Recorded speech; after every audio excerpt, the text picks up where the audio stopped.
தமிழகம் எங்கும் கிளைகள் கொண்ட Annamal institute of hotel management and hospital management படிப்பில் சேர்வதற்கான அட்மிஷன் நடைபெறுகிறது.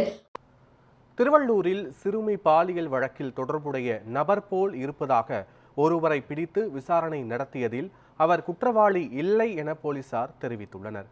இது தொடர்பான முழுமையான விவரங்களோடு எமது செய்தியாளர் தமிழன் இணைந்திருக்கிறார்.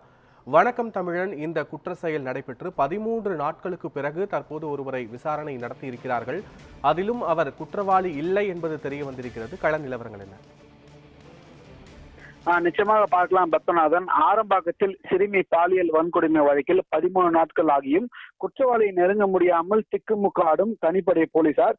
குறிப்பாக பார்க்கலாம், சென்னை ராஜீவ்காந்தி அரசு மருத்துவமனையில் சிறுமி பாலியல் வழக்கு குற்றவாளி போல் தோற்றமுடைய நபரை பிடித்து போலீசார் சுமார் ஒரு 2 மணி நேரத்துக்கும் மேலாக விசாரணையானது தொடர்ந்து மேற்கொள்ளப்பட்ட வந்த நிலையில் தற்போது அந்த விசாரணையின் போது சென்னை ஒரு 2 மணி நேரத்துக்கு மேலாக அந்த விசாரணை தொடர்ந்து அந்த நபரிடம் நடைபெற்று முடிந்த நிலையில் தற்போது அந்த நபர் அந்த குற்றவாளி இல்லை என்று குறிப்பிடத்தக்கது. குறிப்பாக பார்க்கலாம், அந்த நபர் யார் என்று பார்த்தால் உத்தரப்பிரதேசத்தை சேர்ந்த ஒரு இளைஞராகும்.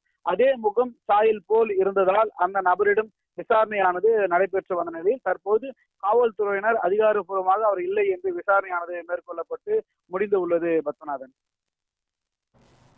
விவரங்களுக்கு நன்றி தமிழன்.